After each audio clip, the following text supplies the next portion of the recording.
Good evening, ladies and gentlemen. I call order this council meeting number 11-C08, April 20th at 7:30. I'm sorry we're a little late. Before I forget, I'd like to point out that we just got our new town books for everybody. They're in the lobby, and if you don't have enough, you can get some. It's all in the new advertising information about the town and what we think we are. It's a pretty good book, so I'd like you guys to pick one up and take it home with you or pass it around. Thank you. We have the first item on the agenda is a public hearing. Or no, there is no public. Sorry, I'm talking now. Any addition to the agenda? I have nothing, Your Worship. Councilor Rocky? I have nothing, Your Worship. I have that. AUNA, Your Worship, AUNA. Under 8J.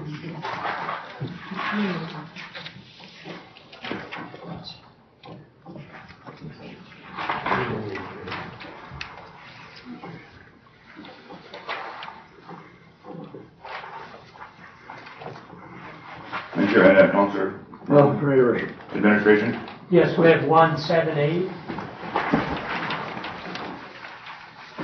All is an amended sheet.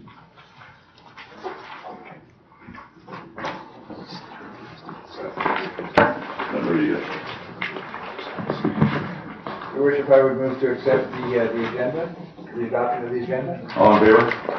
Carried. Number 4A. I move the council approve the minutes of the April 6, 2011 committee of the whole meeting number 11-07. You all heard the motion? All in favor? Carried. 4B. Your Worship, I would move the April 6, 2011 regular council meeting 11-C07. You all heard the motion? All in favor? Carried. 4C. I'd like to move the acceptance of the minutes for the administrative meeting number 11-A04. You all heard the motion? All in favor? Carried. No delegations. 5A. Increase in sewer levy, page 56. Your Worship, those are delegations. I'm sorry, that was it? Yeah. Oh, I'm sorry. I thought prior to that. But we'll have someone speak to this sewer levy. Is it Dorothy Lincoln? Larkin? Or Bob? Is it Bob? Bob Larkin? Tom? Is Tom here? Tom.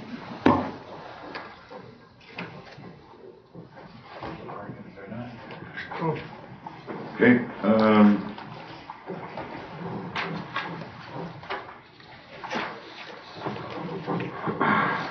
You have it in front of you, Council. Next delegation. Is there any further delegations?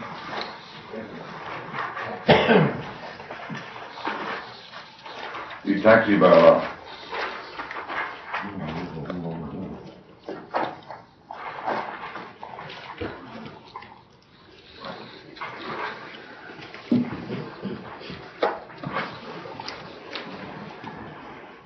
Good evening. Good evening. Marty.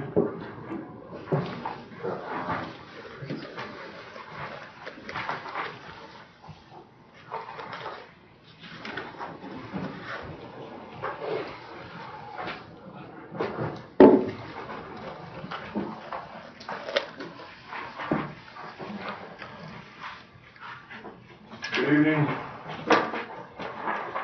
Honorable Council, Mr. Mayor. I come to the Town Council. We have a taxi bylaw here in the town of Strathmore. In my opinion, it doesn't cover half of what needs to be covered. You see on the letter that I wrote Council, 3,600 cab drivers are killed in North America only every year. There's absolutely no protection for those drivers under the taxi bylaw today. The town has forced a taxi driver to carry something like this around somebody gets a hold of that, gets on the internet, or wherever they want to get their information, they have every piece of information on that driver that they want within seconds. What stops them back from breaking into the driver's house while he's on shift? Because they're going to figure out what shift that driver drives sooner or later. If it's a lady driver, what stops them to be involved in relationships and emailing stuff to the fiance or the husband or whatever? Anywhere else, these taxi licenses, permits, are a badge that carries on the lapel with name on the back. These names shouldn't be on the front. They're just too accessible for people. And if there's a robbery or something in town, and one of these kids, I'm going to say kids, but they're all walks of life nowadays, takes one of these and happens to be on that scene, it interferes with that taxi driver's life.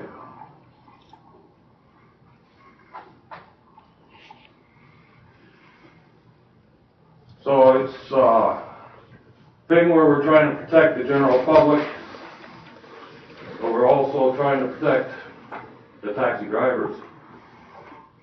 Taxi drivers are probably one of the most stressed jobs you can get, because they deal with everything from death to birth. Like we see, if you guys think that Taxi Cab Confessions from LA or New York has something on Strathmore, good luck. You see the same thing here every day. Drug overdoses, people dying in cars, kids being born in cars. We've seen it all in the last 9 years. The next thing is the brokerages. In Calgary or anywhere else, all brokerages have to be incorporated. And we sign a levy for consent form with the town, so you can check the insurance so that everybody knows what insurance these things are carrying. We have one outfit here in town that's playing taxi. I'm not sure if they have a taxi insurance.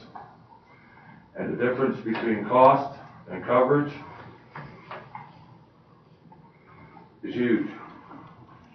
One of them cars gets in a wreck and it doesn't have the proper insurance, the town, Strathmore itself, is in trouble, and so are they. We have a bylaw that states that we were going to check all this stuff up. The bylaw that we have today doesn't allow the peace officers any leeway to do anything. The other thing is maximum. In the town bylaw we have 12. My opinion, it has to be down to 6. We already have enough trouble with 6 passengers in a car. They decide to start arguing and they're half snapped or on drugs or whatever. It becomes mayhem in the car. It's dangerous for the driver. It's dangerous for the people in it. We've seen knives pulled on drivers here already. And if you get them overwhelmed with people in the car, just like a bar brawl inside the car. And there's car maintenance. And I brought with me the copy from Calgary Taxi Commission, just their bylaws for car maintenance. That somewhere along the line we take some of their points and feed it into our system. Because right now there's nothing, if there's lights out, taxis should still provide some leadership in the community and keep their cars in good shape.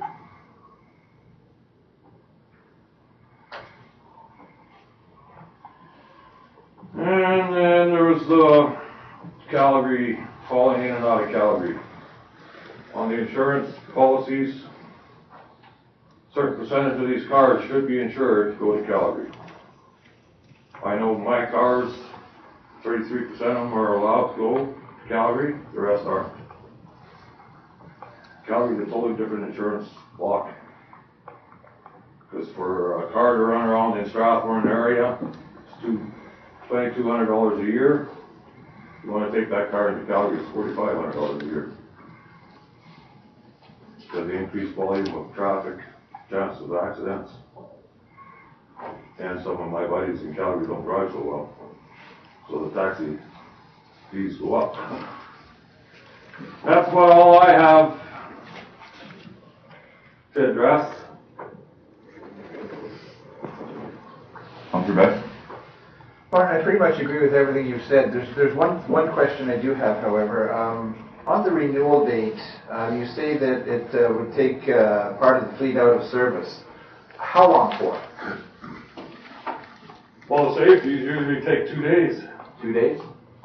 and we're already maxed out. It's not just that it takes the car out of service, because I can replace the car. I can put another car in that fleet.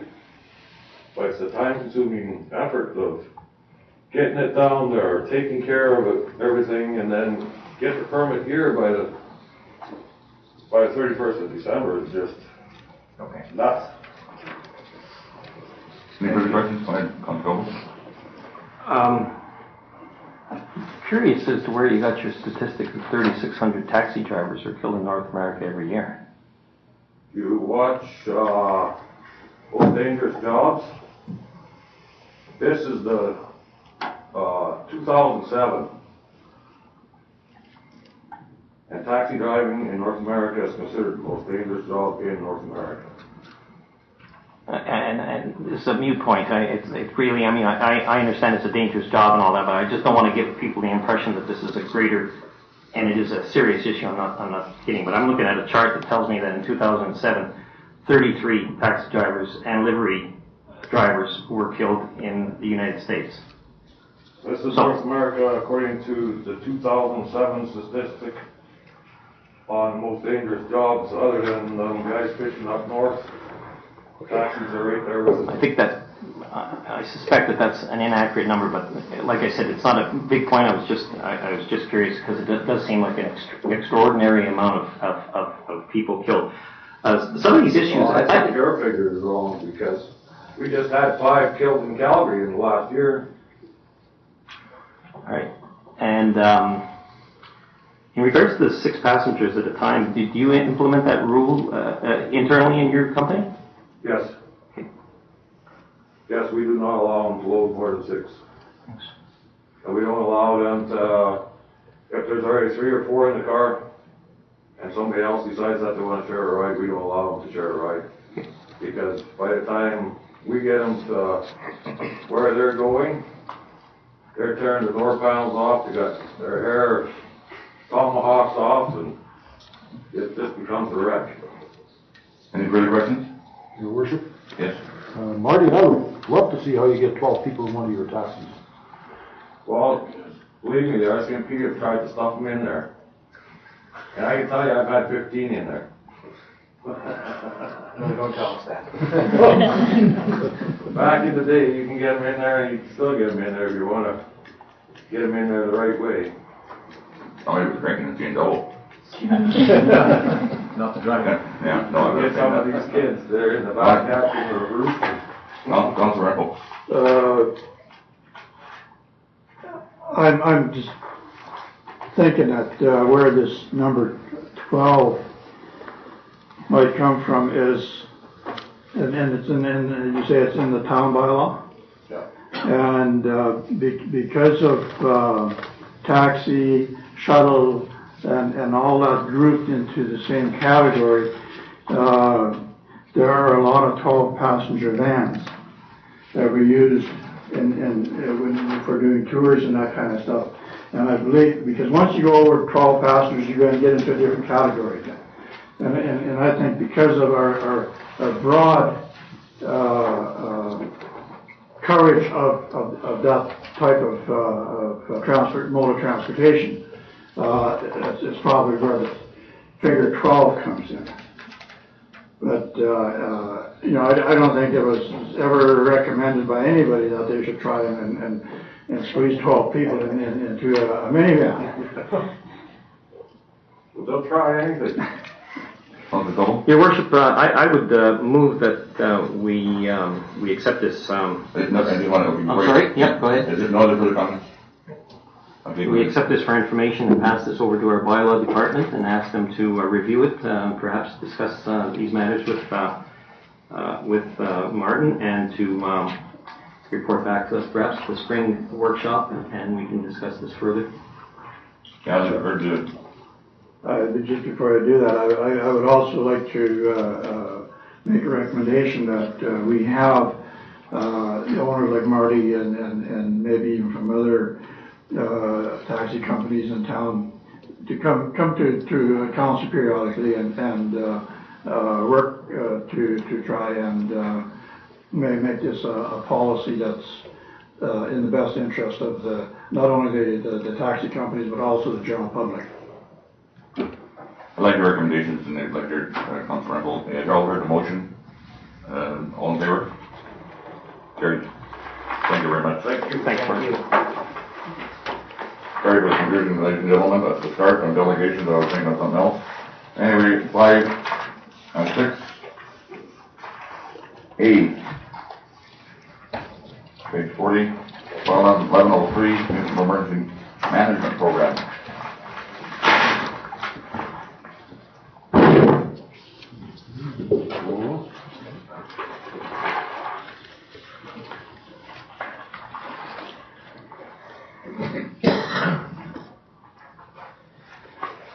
Is there any discussion on council and go forward with all 3 readings tonight?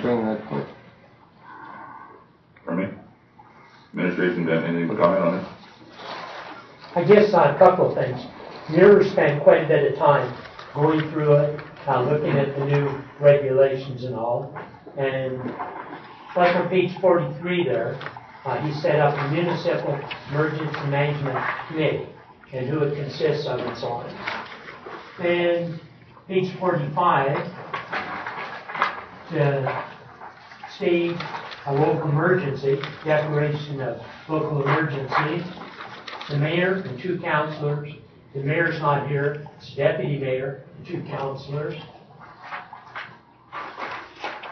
Then on page 44, additional resource management, and we've had this for a long time.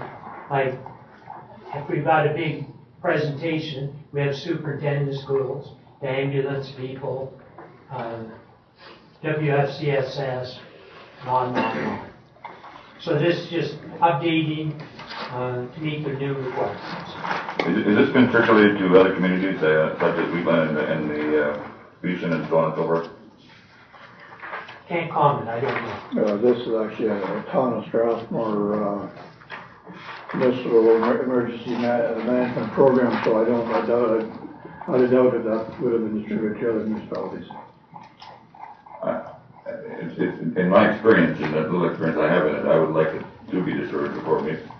Just to honor. To be respectful and to some of their comments, I think it affects them. And what we do with this. Am I wrong in that thinking? Go ahead. I think this bylaw pertains just to the town of Strathmore itself, not in the county of Wheatland or the town or village of Beeson or whatnot. I think this just, if we want to get into that, then we'd have to go in the county of Wheatland and formulate another emergency plan. I see this as being the town of Strathmore. If we wanted to circulate it to them, we could show them what we are doing, but certainly not telling them what to do. No, I don't want us to be telling them for sure not. No.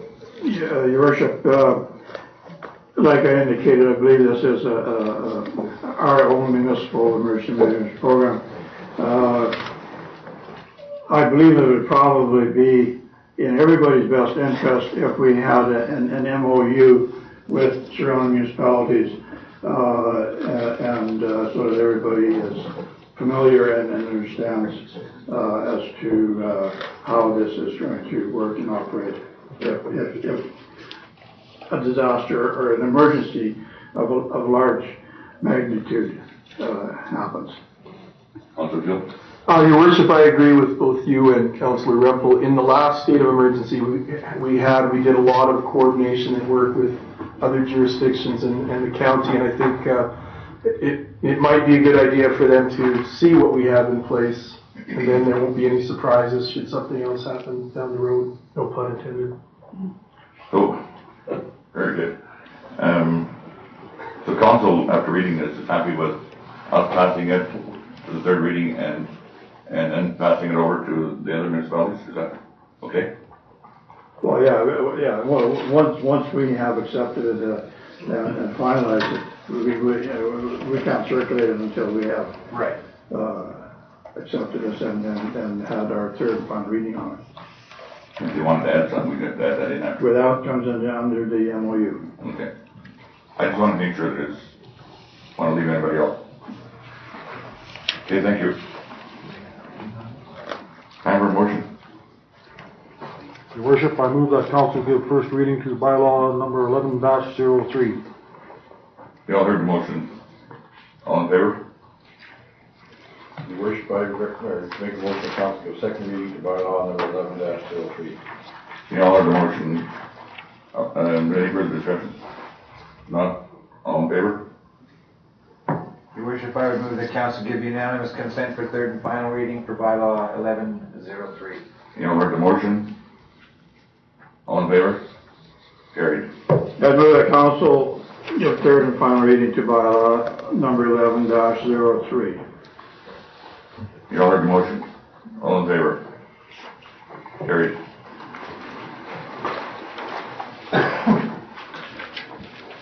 Six B, bylaw 1111, fee schedule 848. And Tammy. New face. And a new face. Introduce our new face to everybody. If you would allow me to speak first. Pretty sarcastic. You know I am stickler for policy and procedures. Okay, go ahead. Your worship, councillors, this is Colleen Tommy. She is our new development officer too, and I just wanted to introduce her to you, not necessarily in the way or the fashion that I. Okay, Stickler. Welcome. Hi, Colin. Welcome.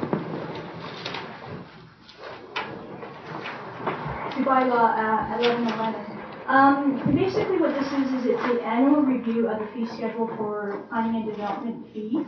I do wish to highlight, and I appreciate the recognition that unfortunately the conclusion in the staff report is actually for a conclusion on another bylaw. That must have been the economist in me trying to streamline the process, but please excuse that is not the proper conclusion.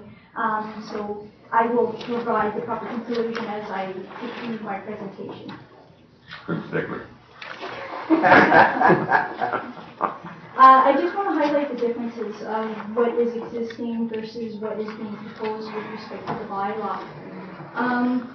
The main differences are there is a significant change to the area structure plan fees. There will no longer be a requirement of the upfront costs of the contract engineering fees. So what we are doing is that these reviews will continue to be developer paid, but will be on an invoice by invoice basis.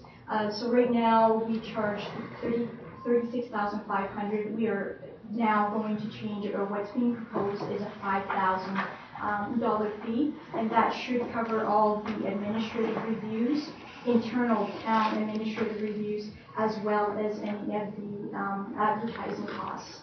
The reason why initially the cost was so high was to try to just provide a basic lump sum that was going to estimate how much the contract engineering fees from AECOM were going to be imposed. But I do believe that sometimes there's a challenge with trying to get across maybe some of the amendments or some of the changes that we would like in an area structure plan.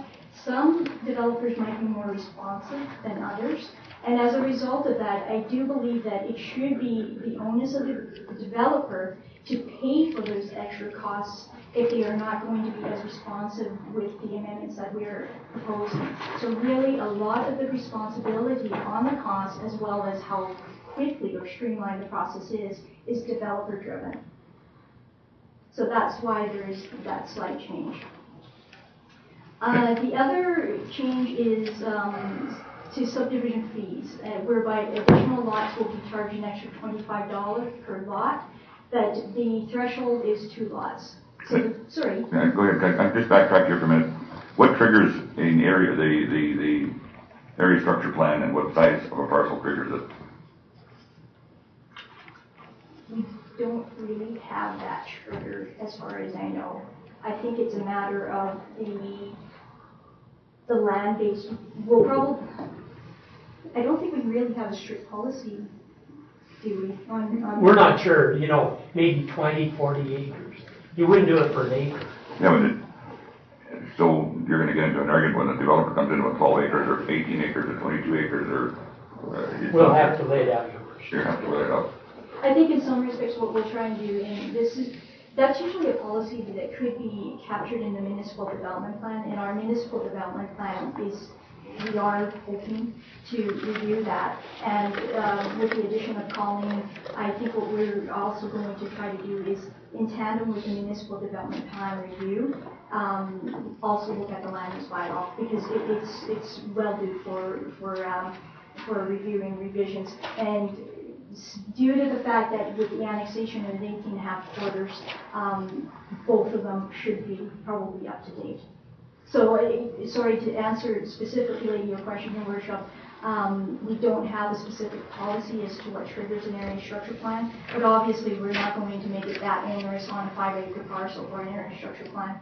In most cases, we have larger tracts of land, and that's when we'll ask for the area structure plan. For example, Wildflower Ranch, we're looking at almost two quarters. The Prairie Merchant, we're looking at over a quarter section. Areas that are probably at least 20 acres, we probably would like to have an area structure plan as well. But if we pass this bylaw, what I'm saying, we can have that in policy and not affect this bylaw? Does not affect this bylaw? No, not at all. Okay. Sorry, go ahead. No, that's fine. The second item is slight increase with the subdivision fees.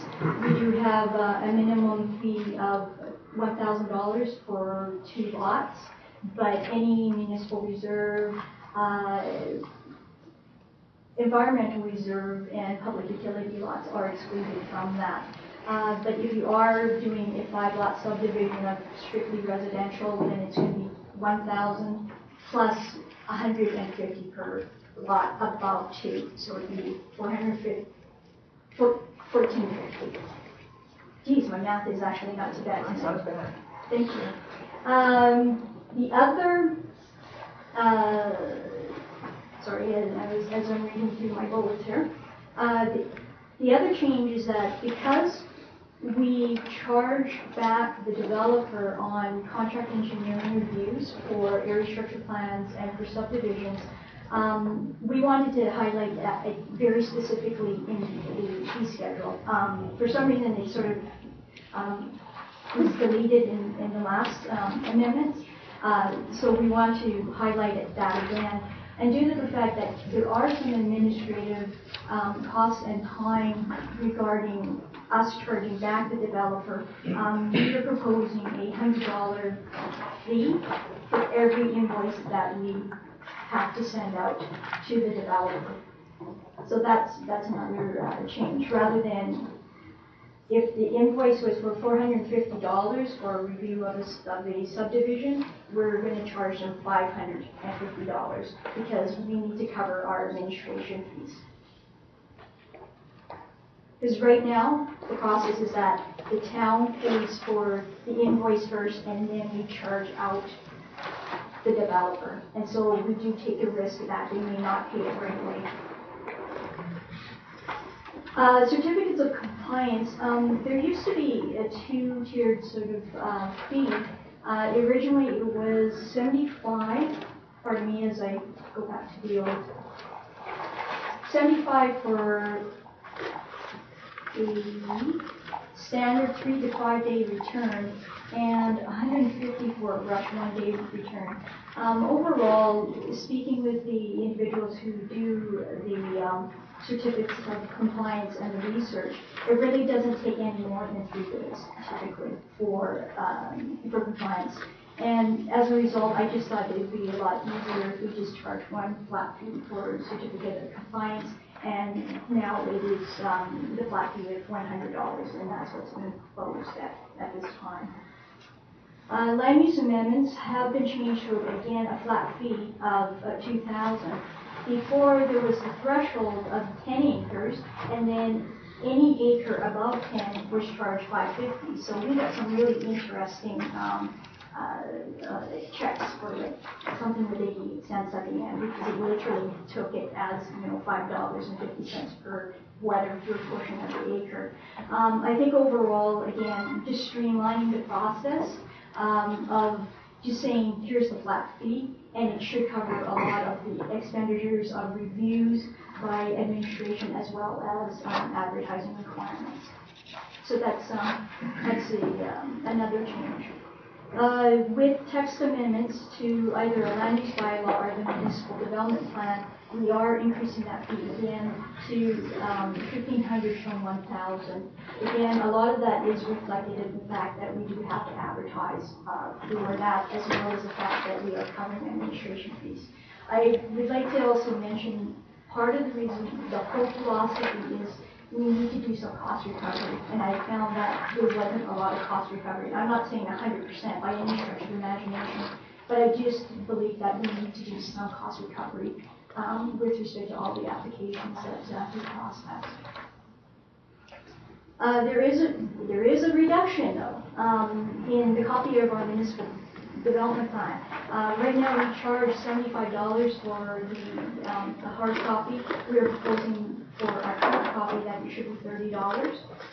There was no specific charge for a hard copy of the land use bylaw, so we are proposing $50 for that. If the applicant is not providing a certificate of title, we are proposing a charge of $15. This is reflective of the increased land title fees of registrations and things like that. And so again, it's a pretty close to cost recovery as well as administrative time. So that's why we're proposing that fee of $15. It's really important to have the land title, partially because it tells you all the encumbrances on the land, and that's extremely important when we're dealing with location of the buildings and structures and things like that, and whether or not there's other caveats that we need to consider. The other issue is fee refunds. We also have noted that once we circulated the application, a lot of that work has pretty much already been done. So that's why we're reducing the amount of fees that are refunded during the process of the application. There's one other thing that I'm sorry I missed, and we had sort of mentioned this, is when an applicant decides to change their subdivision line scheme as after they've already submitted their application, we've already sort of considered their initial proposal, we're asking them to pay an additional $500, because sometimes what happens is that their new scheme actually is almost like starting from scratch. It's almost like a new application. And so that's why we need to start. We are, as part of our process, we are highly encouraging people to talk to us first, so that we can bring up all the issues up front and what I call the pre-application meeting for any planning and development issues. So then there's no surprises. We're more than happy to let people know what's the process, the timelines, and everything like that. I'm just finding that sometimes people who don't want to talk to us with the pre-application, then they suddenly, oops, I changed my mind because of this. And so that delays the process. And we don't want that process to be delayed any further. So that's why we're proposing for subdivisions. That's initiated by the applicant, not by the town. So that's strictly for applicant initiated items. Through Chair to Tammy, that is at the ASP stage or at subdivision stage? At subdivision only, yes. Okay, thank you. So any of these costs, if we demand to change, these costs won't come into effect. Sorry? If the town of Strathmore is demanding a change on any of these with the developer, these costs will not be implemented. I'm not sure what you mean. Well, there's a requirement there that we want to change something on behalf of the town of Strathmore. Oh, sorry, so we've initiated the request to change the lighting scheme? Yeah. No, they will not be charged. Yeah. So this is if they decide themselves, suddenly, whoopsie, I didn't really think this through. And again, that's why we want them to come to talk to us so that we can lay out everything on the table initially. Because like I said, it becomes a more streamlined, very flawless almost system if they come to talk to us first. Is that in policy then? That is policy since I started, sir. But it's written in policy, is it? No, that's just a practice that I've implemented since I started. Okay. Yes. But should it Sorry, I be didn't mean sir as in a negative way either. I'm sorry. It should it not be written in policy though? I don't think it really has to. We could do that though, if you. To make it clear. You know, just clear on both sides, you know. Okay, thank you. So my conclusion. Yes. The actual conclusion is for council to provide all three readings. Hopefully, it has to be unanimous if we do the three readings tonight. As I mentioned, I think overall, the other thing is that we did compare our fees with High River, Chestnut Oaks, Brooks, and Cochrane. The reason why we chose those municipalities is that it's not only in our policy in regards to comparable municipalities that do comparisons, but also they have very similar type of processes and applications as we do. So we thought it was a fair comparison. And we are about middle of the road with the proposal of bylaw 1111. I certainly like these changes, and I just want to comment that just for the general public's knowledge that these fees are all over and above the call them acreage assessment or offset levies, right?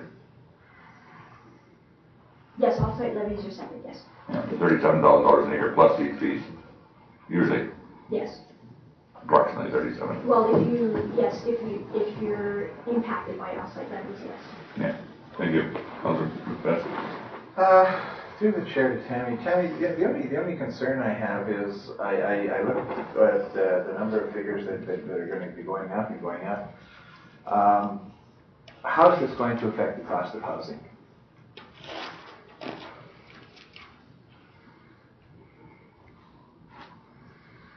I don't think it should be that much. I mean, it's going to be sort of builder and developer driven. I think part of the increases for subdivisions is we're looking at $25 now for an additional lot. That's what we're asking. The other thing for redesignations, we're probably looking at how many acres. I mean, I can't say because each redesignation varies with acreage. So, But in your experience, would you say that this is going to move the costing of housing up? I think any increase will have to, but I don't think it's going to be as significant, probably as it possibly could. I think what really drives up the cost of it probably more the offsite levies and anything else that's imposed on it. Any other comments? The worst, it might even be cheaper than one aspect, and that's on the area structure plan. Because we used to charge like 35,000. Now, if you notice, it's down to 5,000, and then you have to add on. So could end up you paying 25,000 or whatever. So it could be cheaper for them. So the people that we have charged that fee for an area structure plan in the past might be a little upset about this. Some might. Yeah, some will. Any other comments? No, it's a known fact that any increases we do, and every time that there's an appeal on any of this stuff, whether it be us or administration or us or developer and or the public, the public end up paying the bill. That's the bottom line because they pass that fee onto the lot purchase. There's no question about that. Any other comments? None? Just a quick question through the chair to Tammy. The ones that you read out to us, are those the ones that you felt would be the most common that would occur? Like, are there certain ones of these that would be the most common to a developer that would spring up on them, that they would see the most often? These changes, I mean. The certificates of compliance are probably one of them, because they usually, they ask for every 3 to 5 time period. Land use, I think the area structure plan piece, they've spoken to all the other developers thus far, and I think they're very happy with the change. Past ones and future ones, although some of them are the past and the future. As I mentioned, I think overall, just with the comparison, it's not as if we sort of think we've done the half, and we're right in the middle of the road of all of them, pretty much. I guess the other thing that I just kind of slapped me upside the head was, if they're paying so much more per lot, if they're going to smaller lots, subsequently it should be more money they're paying us, right? That's correct. Okay. Just a comment, Your Worship. This just seems to me to be a nice mix of fiscal responsibility on behalf of the town, and coupled with an effort to get the developers, making things easier for the developers. This is the sense I get from this, and you know, I like that direction that we're trying to work with the developers as much as possible, and I like the fact that developers that have been spoken to by Tammy have been favorable, so have favored these changes. So, good job. No further questions. I'm looking for a motion for first reading. I move that the council give first reading to bylaw 11-11. Y'all heard the motion. All in favor? Carried. I move the council give second reading to bylaw number 11-11. I can never remember. Do we have to have a discussion on second reading on this? Should be. Any discussion? Not? All in favor? Carried. I move the council give unanimous consent for third and final reading of bylaw 11-11. Y'all heard the motion. All in favor? Carried. Your Worship, I move that council give third and final reading to bylaw number 11-11. Y'all heard the motion. All in favor? Carried. Good job, sir. Yeah, very good job. Thank you. 6D, mill rate, page 6. Welcome, Donald. Thank you, Your Worship. Good evening, Your Worship, Council. Bylaw 1113, the 2011 mill rate is being presented to Council this evening. I've got some comments.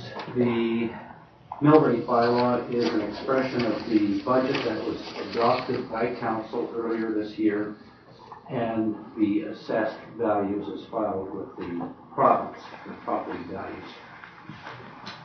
The total mill rate for the residential property owner has decreased within this bylaw from 8.109 to 7.858.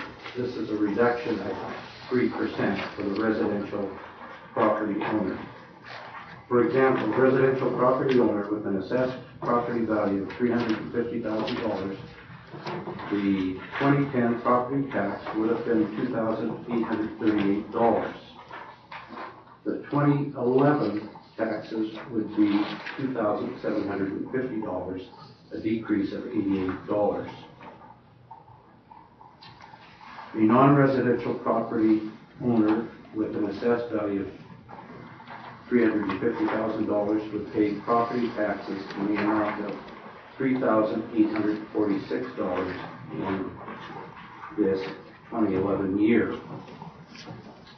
The newly annexed lands, now within the town of Strathmore, are being taxed as if they are in Wheatland County. This is in accord with the Order in Council number 135/2010.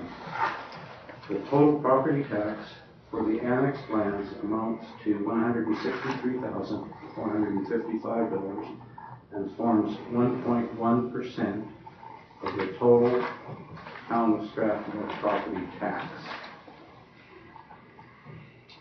The province sets the amount of education tax for both residential and non-residential properties.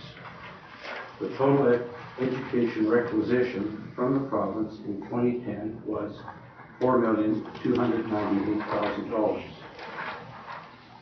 The education requisition from the province in 2011 was $4,535,000. This is a 5.5% increase year over year in education taxes. The residential education mill rate in 2010 was 2.718. The residential education mill rate in 2011 is 2.396. The non-residential education mill rate in 2010 was 2.716. The non-residential education mill rate in 2011 is 4.606. That concludes my remarks and observations concerning bylaw 11-13. Did I hear right on it? What was the figure again? Repeated on the residential. How it went down, and I forget how much. The residential mill rate property owner has decreased from 8.109 to 7.858, a reduction of 3%.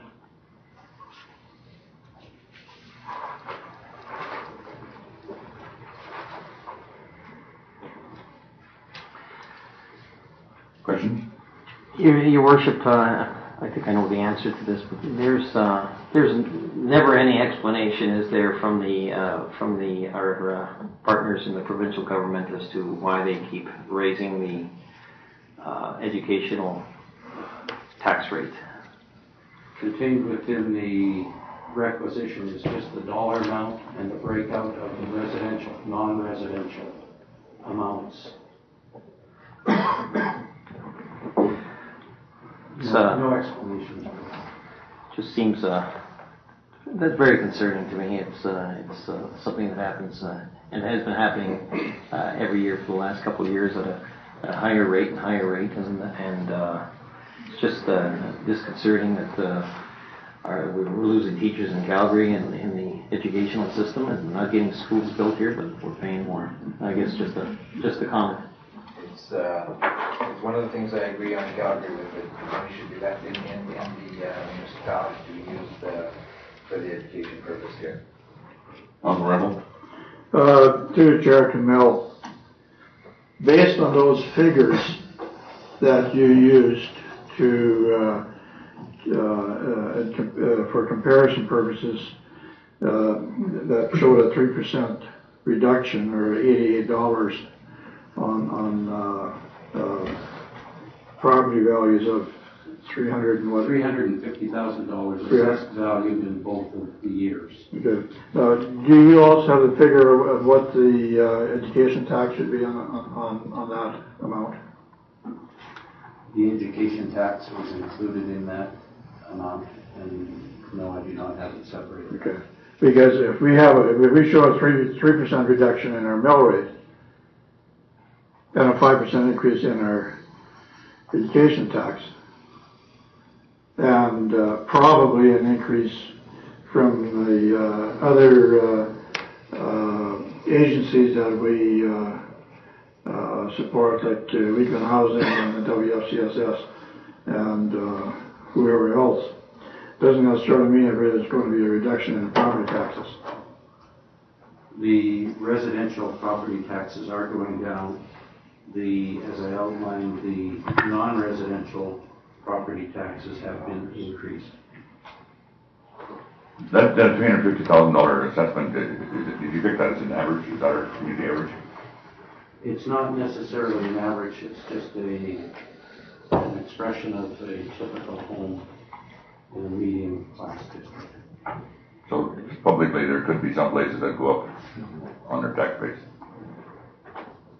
Generally, the assessed values for this year are reasonably close to what they were last year.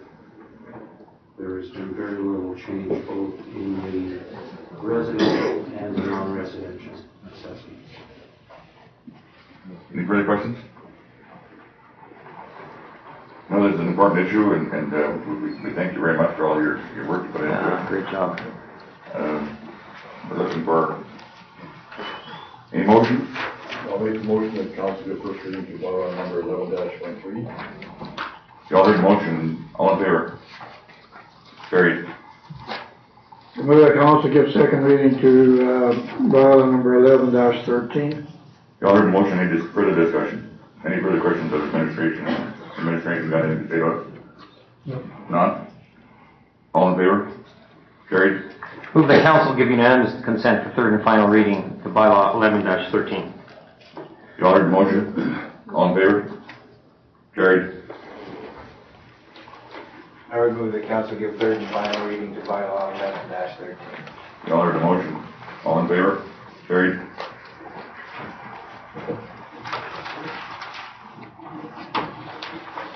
Page 6D, utility rate, bylaw 11-14, utility rates and penalties.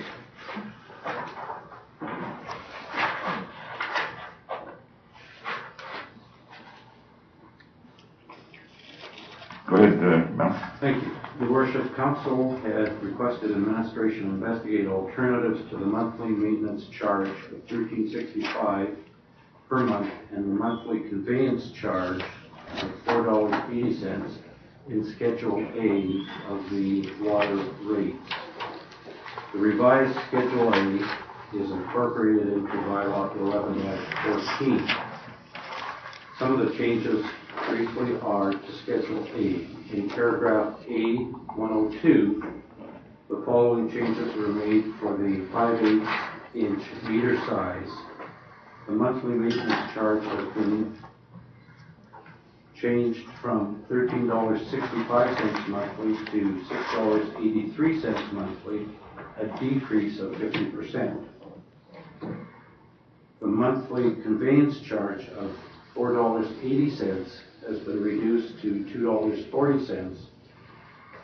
No other changes were made to the other sizes of meters. In paragraph A105, for the 5/8-inch and 3/4-inch, the variable water rate of 72 cents for up to 30 cubic meters per month of water usage, and 78 cents for the amount past 30 cubic meters, has been amended to $1.60 and $1.65 respectively.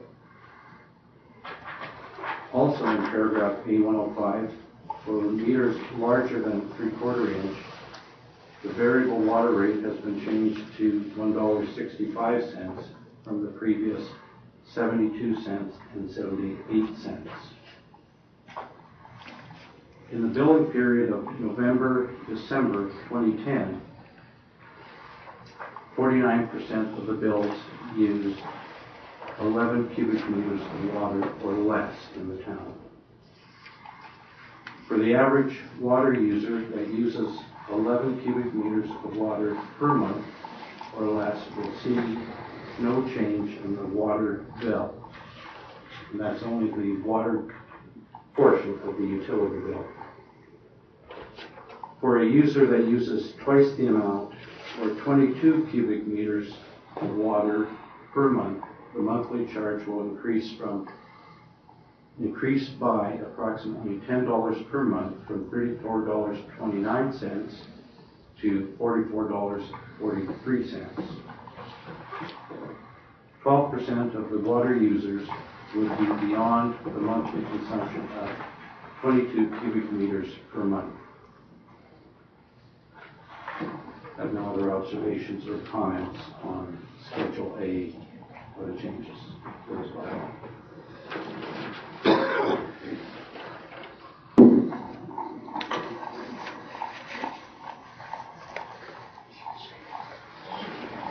How many people in town do we have non-metered? How many people do we have non-metered? My information is that everybody has a meter.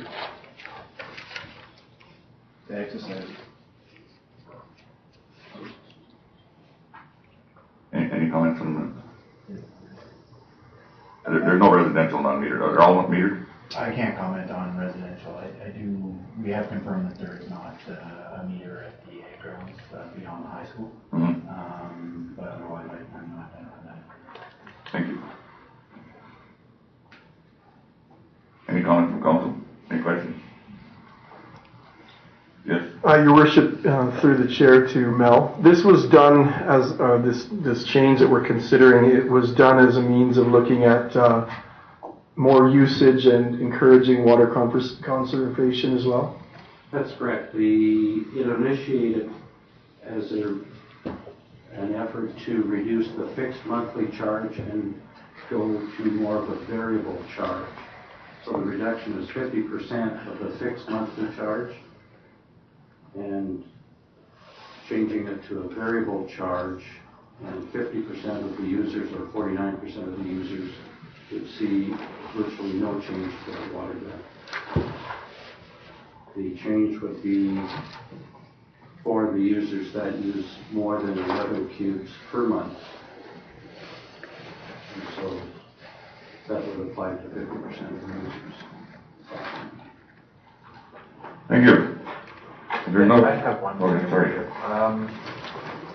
It concerns me this, and I've said this before, I guess my only worry on this is when you've got a family who has 7 children, who use a lot of water, obviously, are we penalizing them? Depending on their water usage, if they use more than the 11 cubes per month, they will be paying more.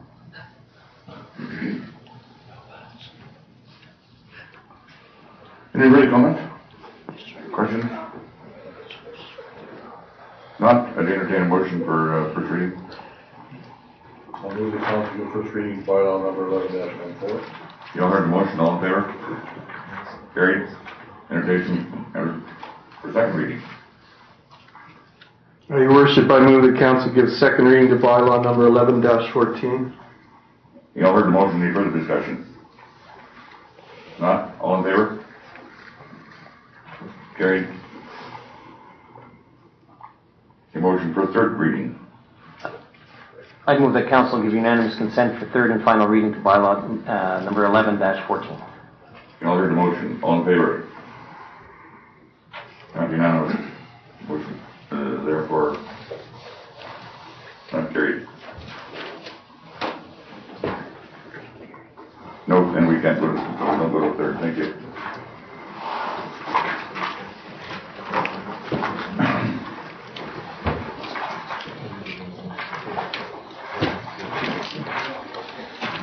Thanks, Val. Thank you. 7A.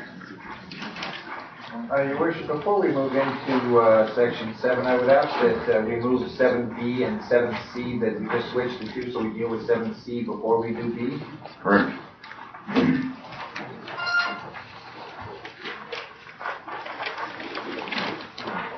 That doesn't need to be a motion, we'll just do that. Thank you. Go ahead, Jesse, on the capital project, Bridge Road. Good evening, Your Worship, Council. At our previous council meeting in April, on April 6th, council had directed administration to establish a project budget for reconstruction of Bridge Road between Wheatland Trail and Lakeside Boulevard.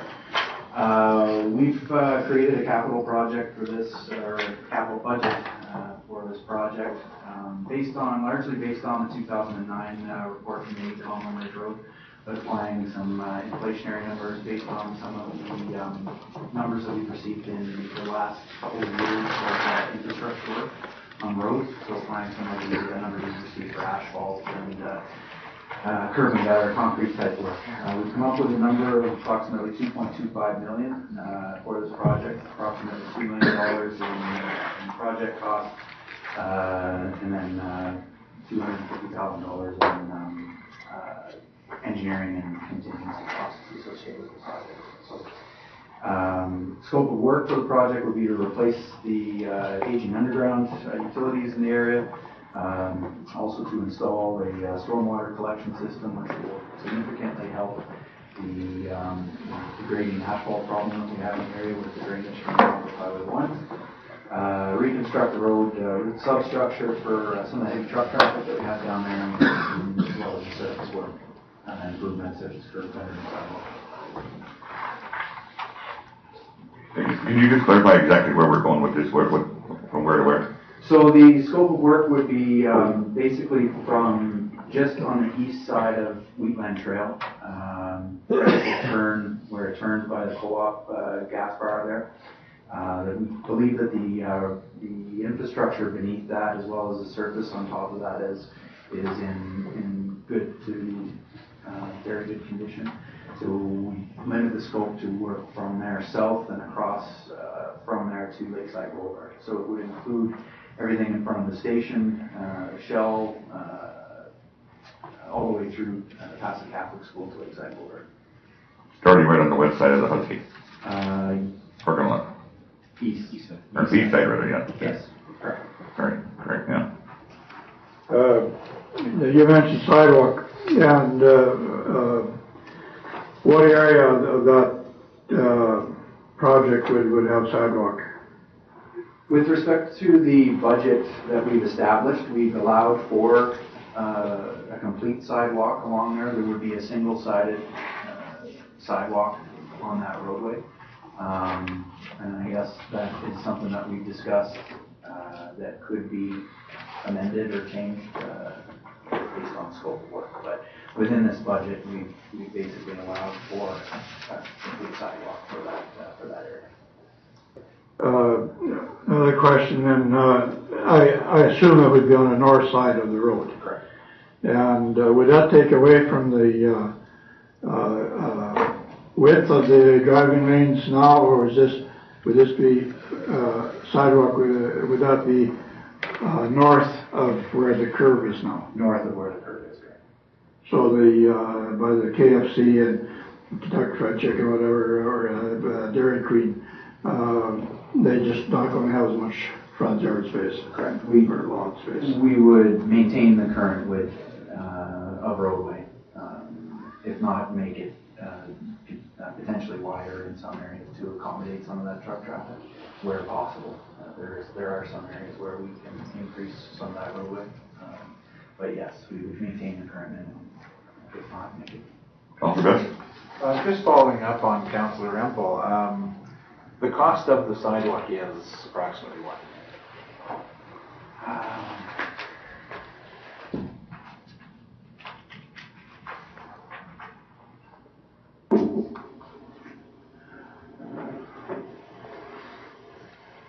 Approximately $300,000. Councilor Hamilton? Memory sort of evades me here, but is there a sidewalk there now? Any part of that roadway? I don't think. There is none there. No. Why do we need one now? The thought at the east, I'll speak to the east end of it, I guess, to start.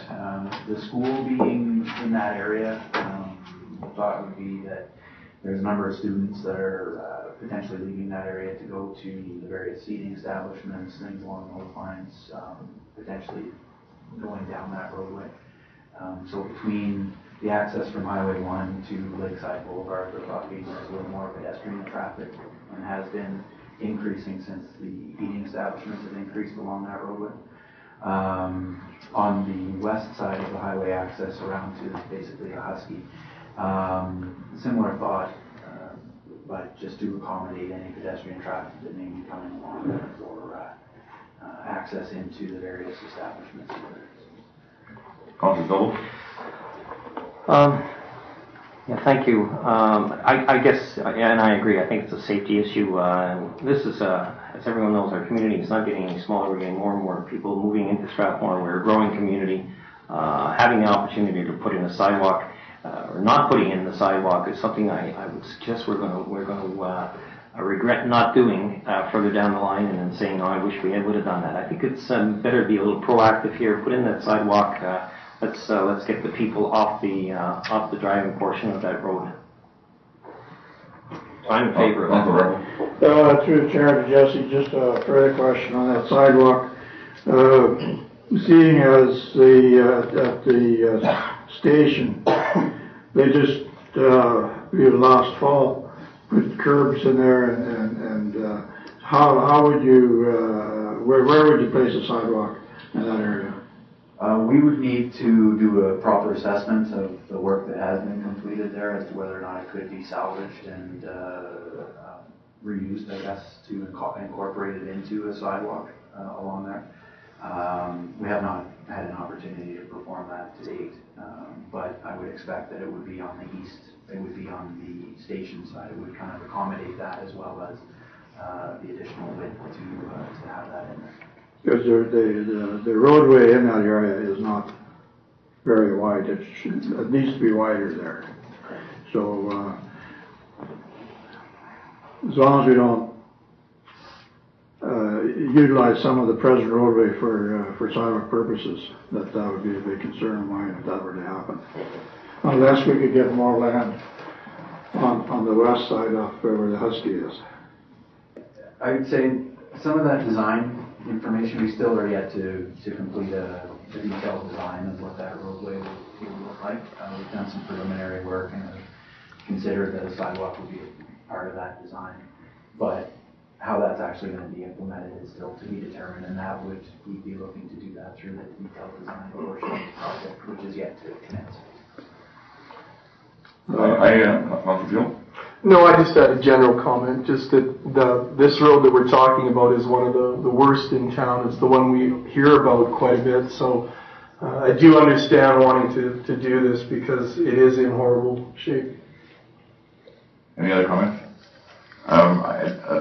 There's no legal obligation to put in a sidewalk, is there? Not that I'm aware of. And I think it's prudent that we do because in long-range planning it just makes sense. Realizing that there's a cost to it. I'm sorry, there's no questions from the floor or comments from the floor. The other thing is that, is there any discussion with the transportation on that turnoff just west of the Fish and Wildlife? And will they be adding any money to our? We have not had a discussion with them regarding that or a contribution to the project. But there's some discussion they put in some island there they wanted or something or? That was part of our own discussion in terms of trying to segregate the access off of Highway 1 and the traffic through the service road to avoid the cutting of the corner that occurs there as people come off the highway. If they're heading west on the service road and going diagonally across that intersection, and just trying to reduce some of that risk. But there's additional consideration that needs to be given to the truck traffic that having an island in there would essentially limit the turn radius of a significant sized truck, as well as probably we'd have damaged infrastructure on a regular basis because it turned over. And where do we stand with accepting some grant money? We have not, we're yet to formulate a request to the province for additional funding. So that basically what we're planning to do is, and you see in the amended motion for this item, is using approximately 1.5 million of our MSI grant money for 2011, as well as our street improvements grant money. So the 2.25 total project being funded, 1.5 million from our existing grants, and then in the absence of additional grant funding from financial stabilization.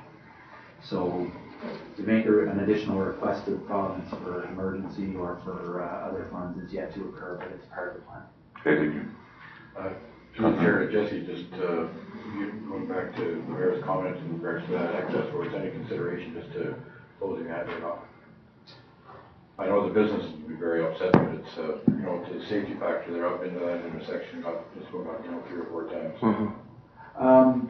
If you're looking at the sidewalks as a safety issue, yeah. Some of this is a safety issue as well. There is some history there. It predates me. I believe in the past there was a request from Transportation for us to completely close that access. And I believe there was a request from the local business groups to keep that access open. And they were successful in lobbying the Alberta Transportation folks to keep it as the median was closed and it was maintained as a right in, right out access. Again, I can't speak to to that, because it predates my time, but that was a request from the town at the time, and it was granted from Alberta Transportation. You weren't even born yet. How long that goes back, yeah. Just a comment through the chair. There still is an access point from the Trans-Canada that if we did close that off, it wouldn't be an access point right at an intersection. Correct. So that's something we may want to consider with this road along the same lines as what Councillor Hamilton was saying. Correct. Any further comments?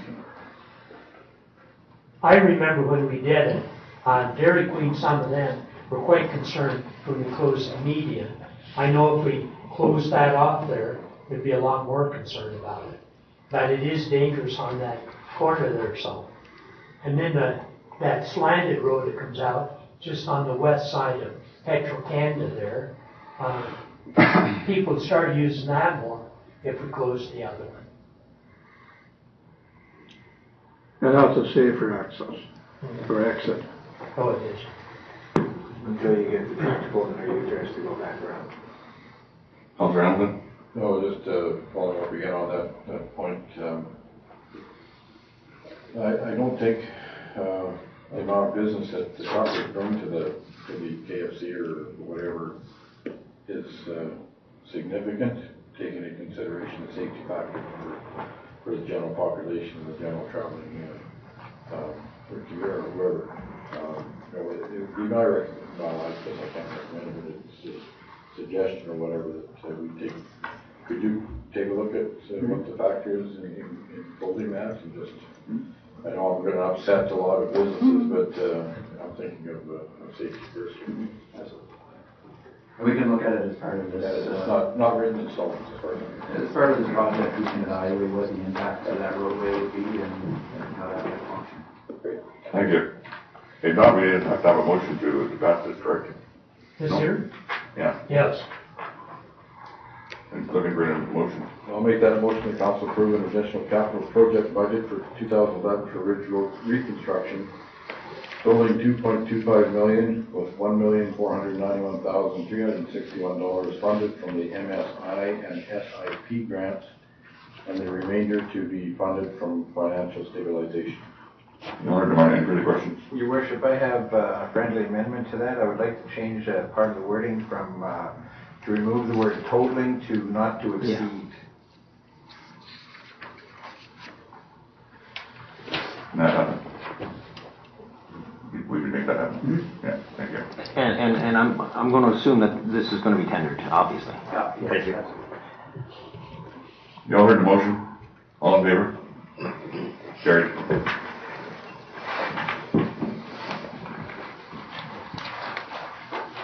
Thank you, Jesse. At 7C, document B.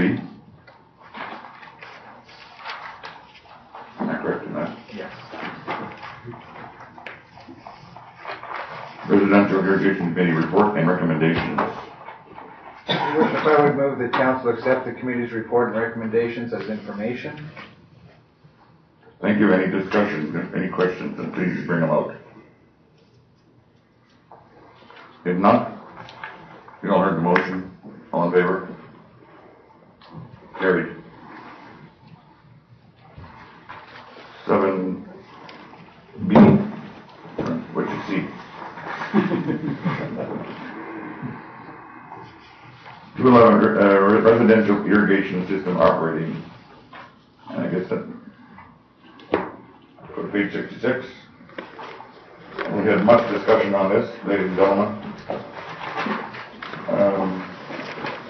And I'm not too sure the company's losing. So I'm opening the floor for this debate, discussion. Yes. Could I make a wording change to the recommended action to the motion? Sure, you can. You can make a motion, are you? I was going to, yes. Go ahead.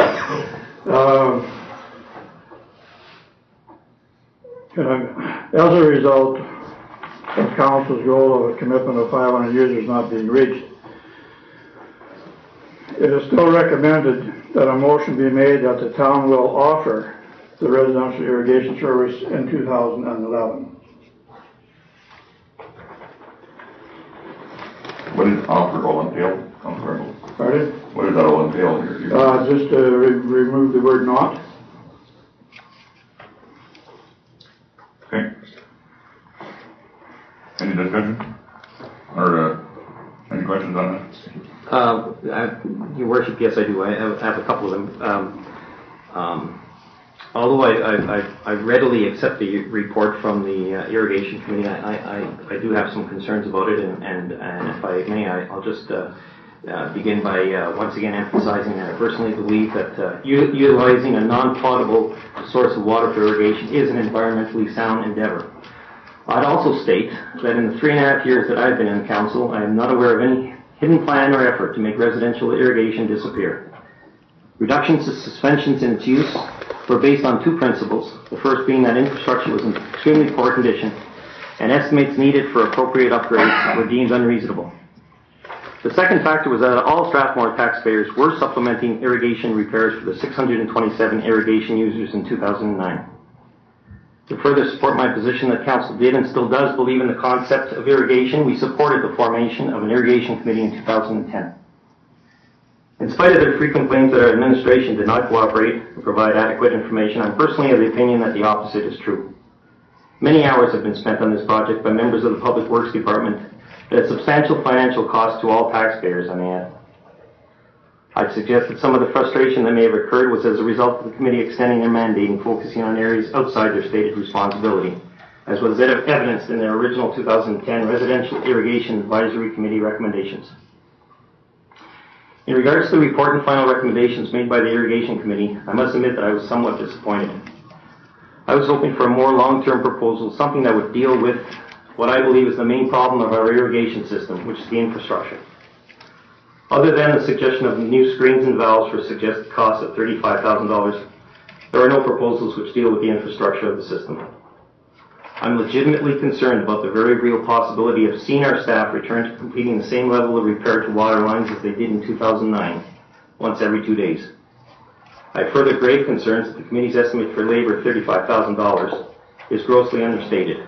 Although committee members acknowledge that people being hired for this task would have to be experienced and knowledgeable, I have grave doubts that persons with these abilities could be hired for $14 an hour. I also have concerns that the proposal that the $61,000 in capital costs for 2011 should be put up by the town and amortized over 15 years. Because there is no plan for the future, it appears that this debt could very well end up being borne by all taxpayers and not just irrigation users. Much has been said about the town's recent irrigation ultimatum, and I have ultimatum in quotes because that's what it was called by the Irrigation Committee. That was not, however, what it was. This was an effort by council to determine what kind of interest the citizens had in continuing the use of irrigation. I'm concerned that only 94 out of a possible 627, or 15%, saw fit to make a commitment to this program. In spite of these concerns, I'm not ready to give up on irrigation. I'll continue to seek out an effective and fair way to reintroduce irrigation. Personally, I'm still hoping that some type of cooperative amongst irrigation users can be formed to actually take over this system and begin the long, arduous chore of repairing it. I'm convinced that the problems with our irrigation system are numerous and severe, and I'm not assured that spending more taxpayers' dollars in this manner described will do anything to change this. For those reasons, I'm unable to support the Irrigation Committee's recommendations, and I'm clearly not in favor of opening up irrigation for the year 2011 unless I saw a plan in place that saw this as a user pay system. Thank you. Thank you. Any questions of Councilor Sobel? Not Councilor Rocky. Your Worship, fellow councillors, I got elected to council to make decisions both financial, prudent, and common sense, not to actually sit here and make a bunch of people happy. The irrigation system has depreciated to a broken down system. It's in dire need of major repair, lines, replacement lines, whatever. I don't have all the answers for that. The financial liability of operating and maintaining this residential irrigation system the way it sits right now does not make financial sense. As a councillor, I have reviewed memos, lots of them, looked at the committee's reports and suggestions. If got to the point where I can't even understand how this could be paid for just on a user pay system.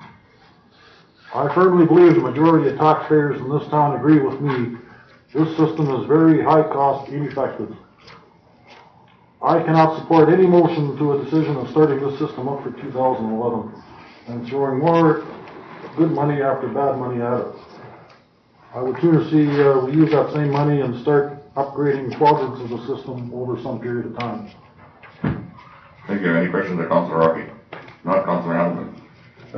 Again, there's so many opinions surrounding this situation. We're doing damage we don't. We've been saddled with this problem historically, and I'm not pointing at fingers at anybody in particular. I would like to see an experimental year, but we do not have, this is not budgeted for in our fall workshop. I'd like to see some sort of budget, what the actual cost would be to implement an experimental year. User pay, I agree with that, and I do not agree that all the town be paying for a small portion of the town. Councillor Best. Your Worship, could I defer to my fellow councillors and come back to me, please? Certainly. Councillor Field. I am a believer in irrigation, as I know all of my fellow councillors are. I would like to see us find a way to make this work, to give it a try. I know I was away last week. I've read through all the minutes, and there was a lot of talk about user pay. If it does stay user pay, I'm a firm believer in it. I know the downtown area is under a lot of stress as far as its potable water and the pressure that they don't have a great deal of pressure down there, so that part of it. I wish there were more people who signed up. I know there was a comment made by a couple of people last week that talked about how everyone who had irrigation should have been charged and then you have to opt out. I did a little bit of reading since then, and that's very close to me. It's dangerously close to negative option billing. And that's a business practice where goods and services are provided automatically and you have to either pay it or you opt out. And that was something that cable companies got in a lot of trouble in a few years ago. And Canada actually passed a bill in 1999 to do away with this type of billing. So my concern is that, and like I said, I'm still in favor of irrigation. My concern is that if there's someone at a new address who wasn't on irrigation before and they're automatically billed that comes very dangerously close to negative option billing, and that concerns me a great deal. Thank you. Any questions of Councillor Field? Very good comments, all of you. Councillor Rempel. I think everybody knows how I feel about irrigation, and I believe that we should continue on with it. And build on it. Not just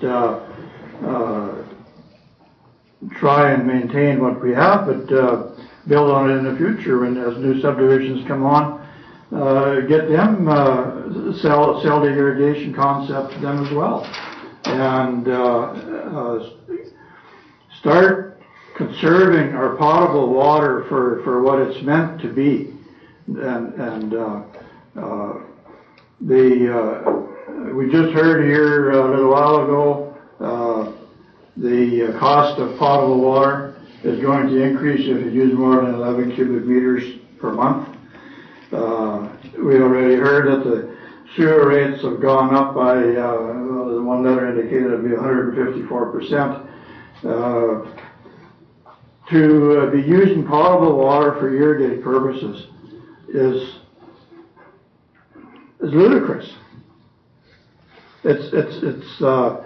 We're paying the city of Calgary for treated water that we turn around and dump on our lawns. And then we turn around and pay the town additional money for sewage fees, even though it doesn't go into the sewer system. But we still end up paying that to the town, to the municipality, for an additional cost. And we still haven't gained anything. We didn't put any better water on our lawn than had we used canal water. So I just can't see where it becomes more affordable or less costly to use potable water in the long run than it does to use potable water or irrigation water. So nobody's going to convince me, at least hasn't yet, that irrigation is not the right way to go. I think we can fix that relatively cheap compared to what would happen when we have a dry, hot summer and we have the old infrastructure in the downtown and Westmount areas. And the more demand we put on it, the quicker it's going to keep busting up. And we've experienced breakages there before, and we will continue to have more breakages and more pressure. The demand we put on the system, the sooner we have to replace it, and that's going to come at a cost of millions and millions of dollars to all the taxpayers of Strathmore. So we have irrigation, and it's on a user pay basis. Then why it doesn't affect everybody in town? All the other people, the non-users, why not do it? We're going to go through everybody then. Councillor Bett. Your Worship, I have a few things. And I certainly have never ever been anti-irrigation. In fact, I've been pro-irrigation since I stepped onto council 7 years ago. However, everyone's talking about user pays, user pays. The fact of the matter is in 2009 it cost us $116,750 to run this line. If we have 94 people on user pays, they can expect to pay $1,200 a piece. To me, that's pretty outrageous. I agree with Councillor Hamilton that we haven't seen a budget. We need to see a budget on this before we can approve anything on it or move on it. And having said that, I would ask Councillor Rempel to postpone his motion until May the 4th for more information regarding the costing and totals of what it would cost for the infrastructure and to bring irrigation up. Councillor Rempel.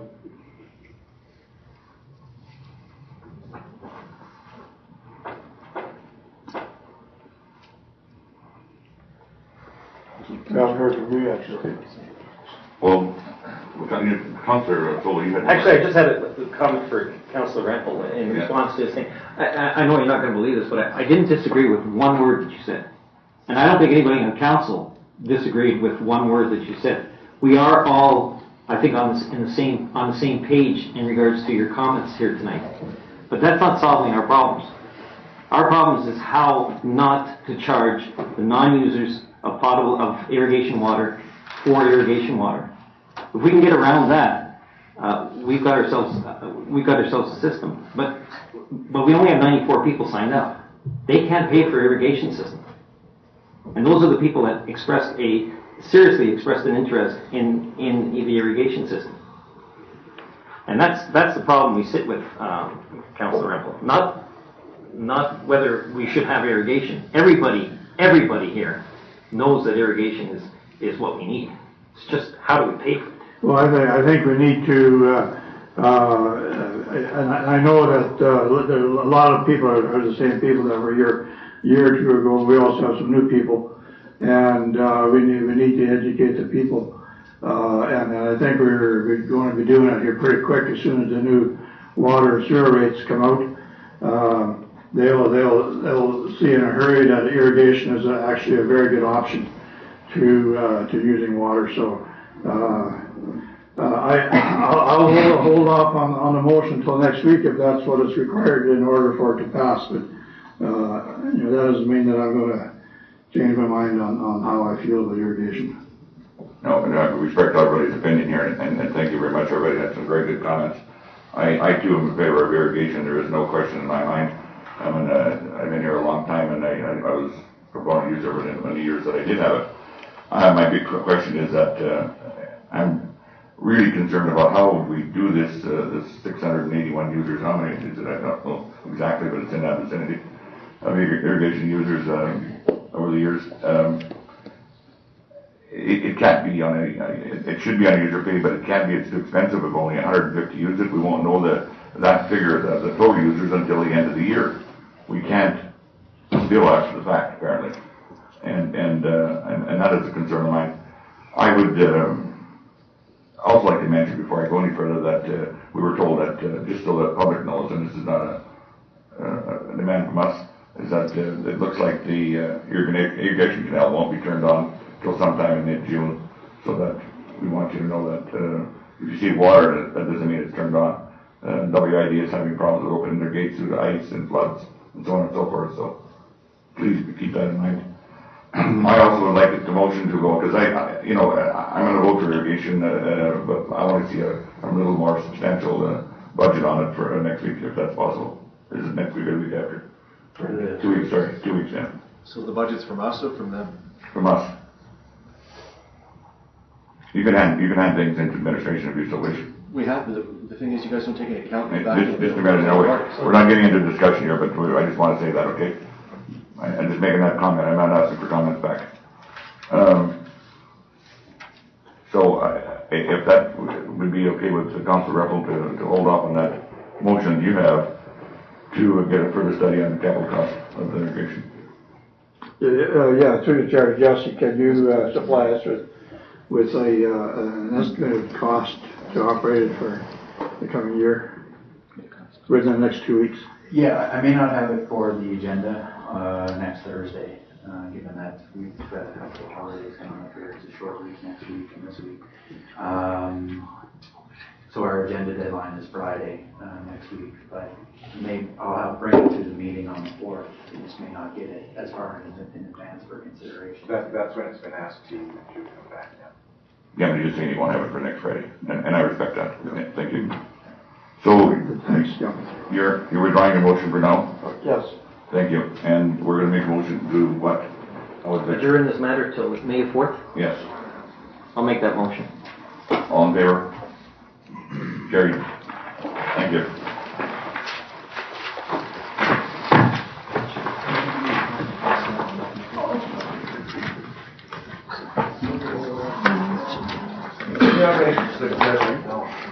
There's about 10,000 people that live in this town. How about it? Just a minute, sir. I'm sorry.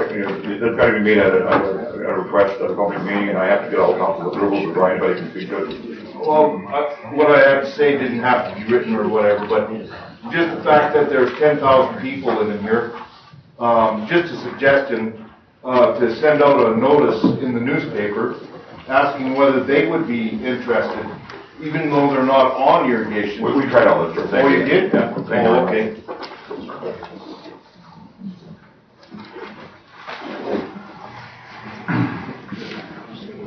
New business.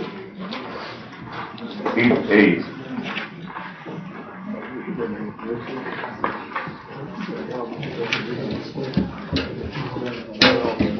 Page 70.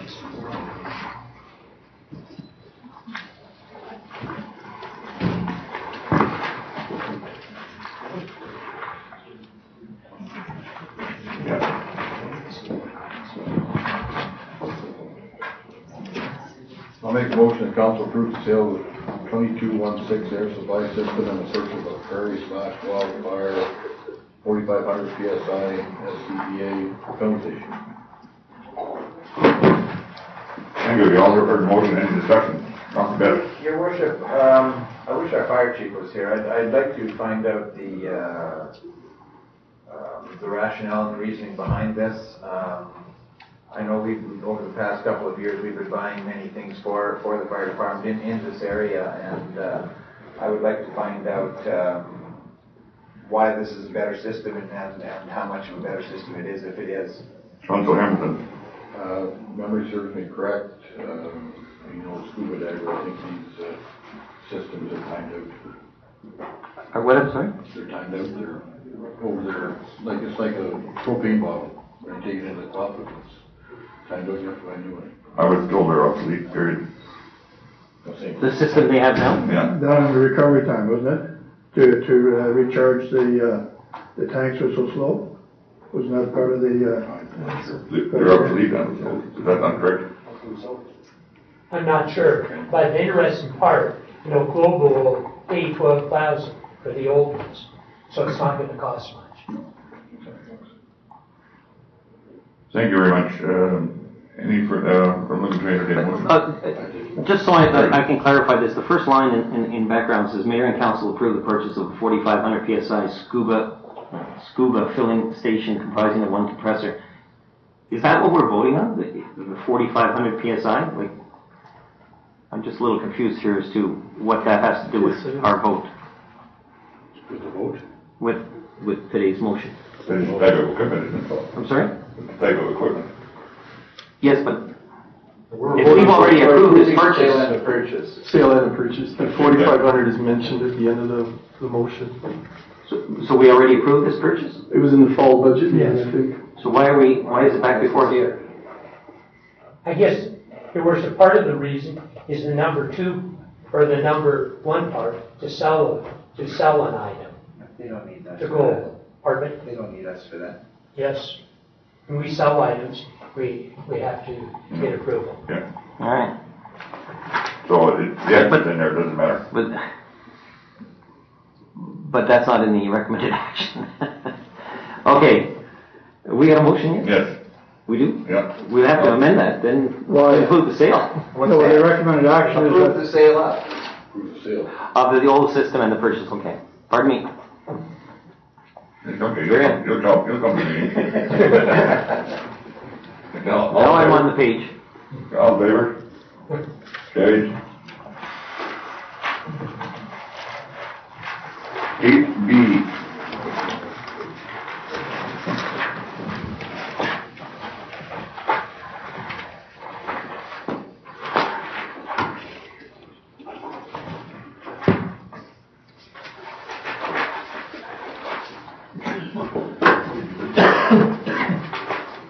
I move the council approve the property tax arrears agreement between the town of Strathmore and landowner of Block 34, Block 14, Plan 03121883, and the mayor and chief administrative officer be authorized to sign on the town's behalf. This is the one that came before us, right? This is another one. We have 2 this evening. Oh, okay. And these are additional, and it is to remove the possibility of the properties having to go to tax sale. And it's provided for within the MGA section 418 subsection 4. There's a motion to work. Go ahead. Questions? Yeah, I guess my concern, as always in these cases, is if we're doing this over 3 and 4 years, and they couldn't pay their taxes like last year, then how are they going to pay their taxes this year? And are we going to be backing that? The MGA provides for a maximum in the agreement not exceeding 3 years. This is 2. Yes, In order to just, the last scenario we should be looking at is taking over this house. Let's do it. In my position is we do everything that we can to try to collect the taxes. And if it takes 2 years and this fellow thinks that he can pay this, all the more power to him. I have absolutely no problem with this one. I might remind council that there are significant penalties attached to tax arrears in the area of 36%. At this point, this is downtown, is it? no, it's not. Pardon me? Strathmore Road. Yeah.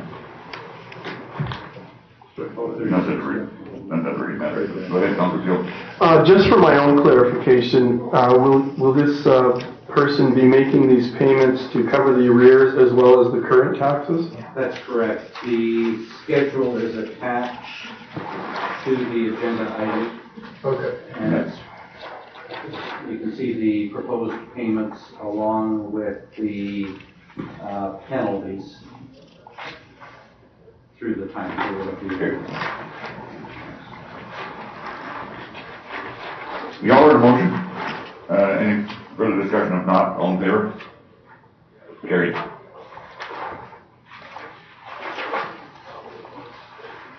Eight C.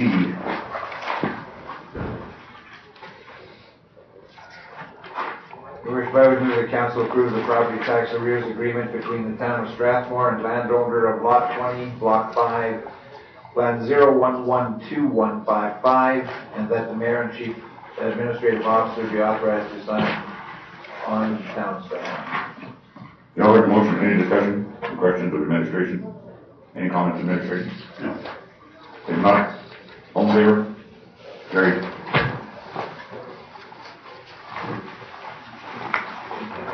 Eight D.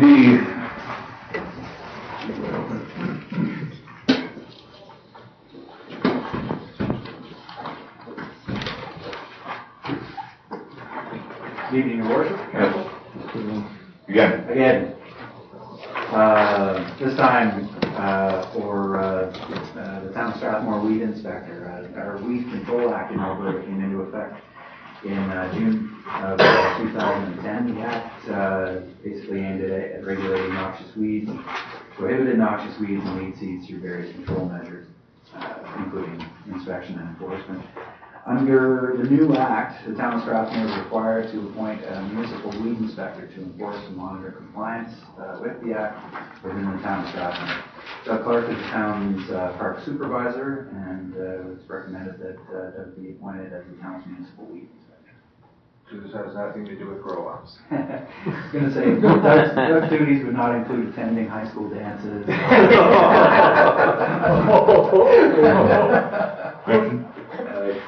Through the chair to Jesse, I take it that Doug has all the certificates, et cetera? Yes, and he's working towards also building upon that with respect to the weed school. There's Calgary offers a weed school that he kind of Bring the schools into it, don't you? Sorry, Councilor. Ruby. All heard the motion. There isn't. Oh. I'd move the council appoint Park Supervisor Doug Clark as municipal weed inspector for the town of Strathmore. You all heard the motion. If there's no further discussion, all in favor? Carried. Thank you. You're welcome. Library, 8E, library bylaws.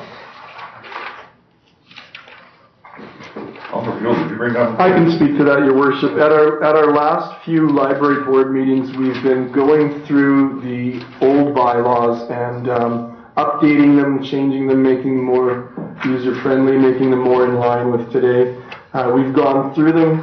We've approved them as a board, but obviously it has to come before council to make it official and to make it proper.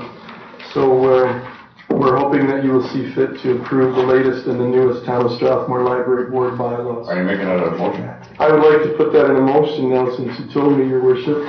I'd like to move that council approve the Town of Strathmore Library Board bylaws.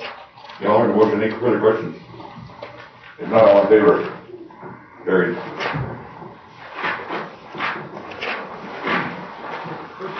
You guys are going for that. I can't do that.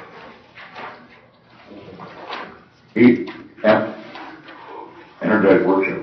Your Worship, I would move that any council person who is interested in this, please make it known to administration that they may be registered for it. Any questions? Can you make a motion? Yeah. Well, All in favor?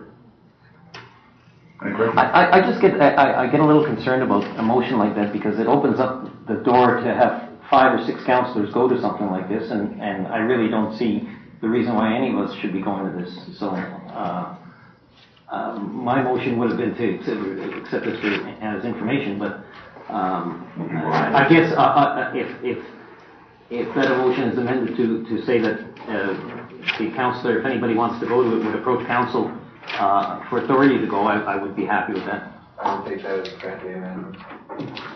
Administration, how important is this? We've sent a couple of staff over the years, they came back and it wasn't very worthwhile. Well, then, forget it. Thank you. We heard the motion, for the friendly request. You know, and all in favor? Carried. Opposed? I didn't vote actually, Ron. I'd like to hear the motion again if I could. Yeah, go on. Go ahead, you give yours and I'll give mine.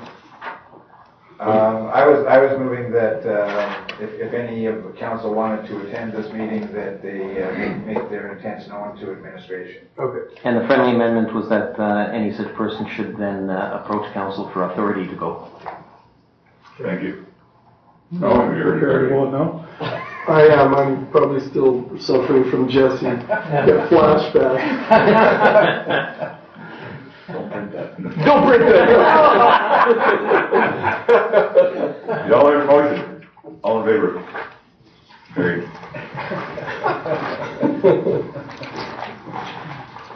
Like happy day proclamation. Just right off with the Councillor Best, I would imagine this would be your Yes. your motion, Mr. Hamburger. When do we call you Hamburger? The council proclaimed Wednesday, May the 11th, 2011 as McHappy Day in Strathmore. And this to do with your content? No. Oh. All in favor? Carried. On a serious note for this is all money goes to Ronald McDonald House in Southern Alberta. It was a very worthwhile cause, your worship. As a note of interest, isn't same Friday Earth Day also? Do we have that in place? This coming Friday? Nobody brought that up. It's what? Earth Day. Oh. I think that last 2 weeks ago. 8H. You don't know life about minutes. Your worship, I would move the council proclaim May as Cerebral Palsy Month, or Awareness Month in Strathmore. You all heard the motion? All in favor? Carried. 8I, which is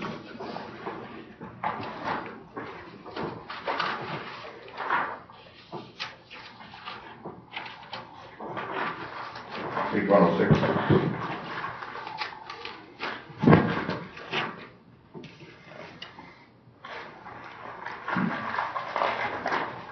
Counselor Your worship, I've read Counselor through. Hamilton. Oh, sorry. Well, just a question through the church administration. Have we had a history of supporting this in the past with the Oak Grove? We never have. I'm sorry, we never have Okay, supported we it, never or have- we've never received, We've never received anything. Okay.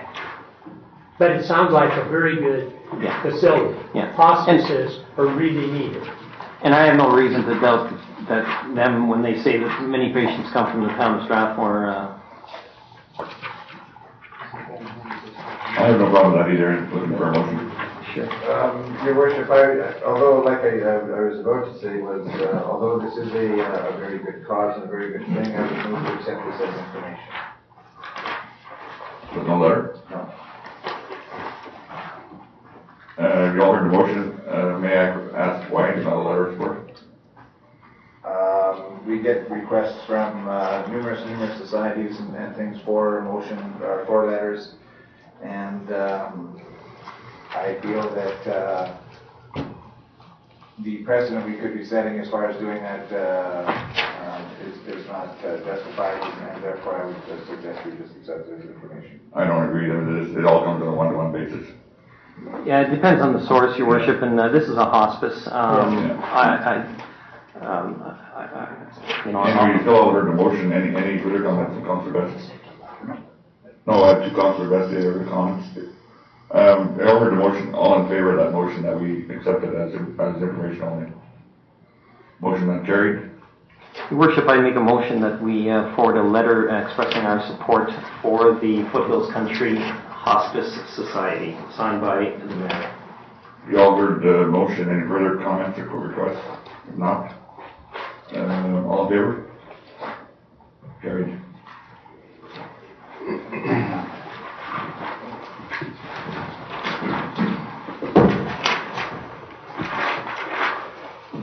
H. Your worship, that's me. I brought, No, it's No, am I not on there? Jay. Oh, J, I'm sorry, yeah. Yeah, sorry. that is me? That is you. Holy cow. I'm a little late here tonight. Go ahead. Your worship, as far as a preamble to this, I would just like to explain that in November of 2010, we went to an AUMA conference in Edmonton. And this is a preamble and a bit of an apology. At some point, I stayed 2 days. I had to leave early to go to the Prairie's Edge site plan presentation. And at some point in the conference, I was issued a click-a-pad. And it was attached to a lanyard, and from what I gather, you vote with it on various things. And I don't remember ever receiving it, but I did some checking with AUMA. First of all, I thought some or one of you were pranking me. But I cannot find this click-a-pad anywhere, and I've contacted the AUMA, and they have indeed noticed that there is one missing. So I asked them to invoice me. So I'd like to put this in a motion if I could. I move that if the AUMA click-a-pad is not found before the next town payroll deadline, that the cost of it, which I'm about to say with the tear, that the cost of it, $315, be deducted from Councillor Fuel's paycheck.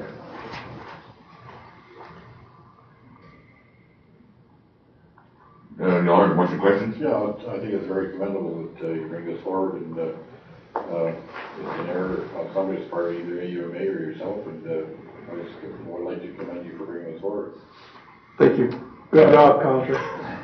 I would like to comment that first off, that weekend or that week, Councillor Fuel drove up and had to leave early, and I'm not even sure that he got one, number one.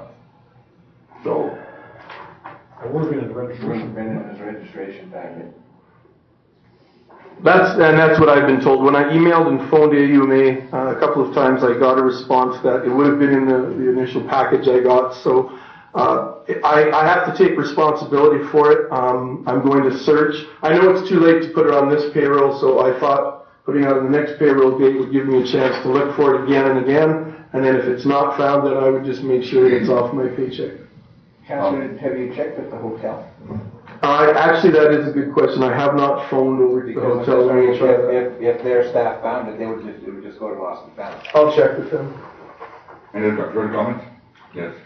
Your worship, in regards to Councillor Fuel's comments here, things happen, people make mistakes or whatever happens, things get lost, and I think in Councillor Fuel's, maybe not so much haste, but coming back to Strathmore to look after other business on behalf of town council, I don't think it's necessary that he get charged full amount for paying this thing.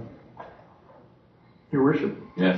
I appreciate Councillor Rocky's comments, but I'm responsible for it, and I don't want the town and the taxpayers to have to foot the bill for something that I made a mistake on. I will, however, use Councillor Beth's idea to check with the hotel and check some more, but I think at some point it has to be taken care of. It's November to now, almost May, so I'm ready, and I'll look and I'll check with the hotel, but I don't want the taxpayers and I don't want the town of Strathmore to have to pay for something like this. Yeah, so you're saying Councillor Fuel that if a councillor makes an $8,000 mistake, and I'm using that figure, I'm just throwing that figure out there.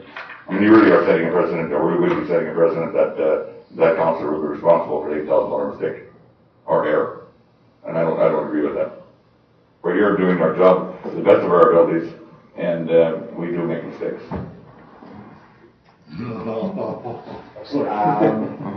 Your worship, they may have done it Denver last fall, I don't remember. Over the years, to get a click-a-pad, you had to go and you had to show your driver's license, identification, they wrote it down, and you got it. I've never seen it in the package, unless it was this year. It was in, but you had to sign for it. You had You had to sign for it, yes. Yeah. Okay. Have you seen it in there? Yeah. You knew there was one in there. Yeah, that's how I did it. If you knew there was one in there. But your worship, they never told us what this thing was. For us new guys, we never seen these things before. I've seen all kinds of items put in my package, I don't know what they are. But anyway, no, seriously, it's council responsible for, If I could, your worship, I guess I see a difference between a councillor's decision that may cost some money, maybe being seen as a mistake, and something that was given to you as a person at a conference, and then you may or may not have lost it. Yeah, I just brought it up, and I want to be crystal clear, is because I don't remember getting it, but they have no record of it at the AUMA, and so they have issued me an invoice stating, and they are aware that it's missing. Oh, sure, now. Could we defer your motion until you check with the hotel? Well, I think my motion said to that by the next payroll date, so that would give me time to check with the hotel. So I think this has probably gone on long enough, and by the next payroll date, I should hear from the hotel one way or the other. You might change your mind. Yeah. I was raised Catholic. I really commend you on that, Council Fuel, and but there will be an email coming from me that you borrowed $400 from me that night. And I'll put that in there too, okay? Anyway, y'all heard the motion. Any further discussion? What is the motion again? Let me just read it again. I move that if the AUMA click-a-pad that was issued to Councillor Fuel is not found before the next town payroll deadline, that the cost of the click-a-pad, $315, will be deducted from Councillor Fuel's paycheck, next paycheck, and paid to the AUMA. So we weren't billed for it, right? We will be. They've sent me a couple of emails. Oh, but no bill. I don't want it. No invoice. Anyway, y'all heard the motion. There was no invoice by them to us.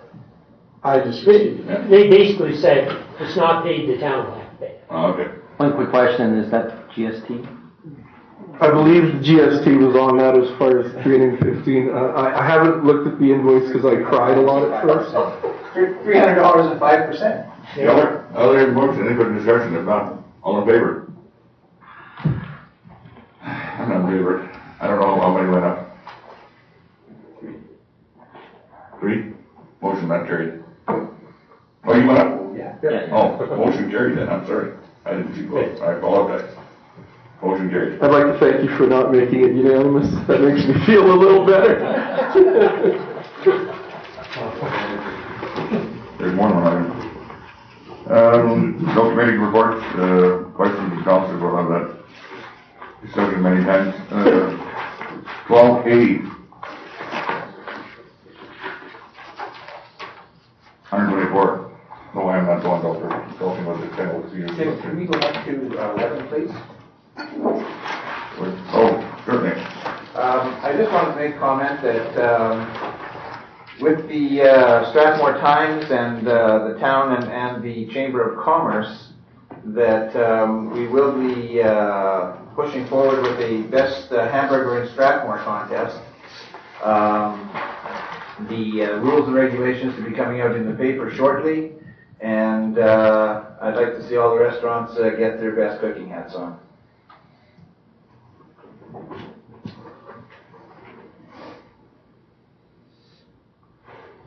Next words to be. Where to be. Thank you. How about Peter Calder's Association golf tournament? I'd move that we accept this for information purposes, and that if anybody wants to register, they do so. At their own expense. Absolutely. Thank you. All in favor? Carried. Motion for adjournment, but we are going to go to the committee on the whole again, right? There is we got that, right. Just for a few minutes. Move for adjournment.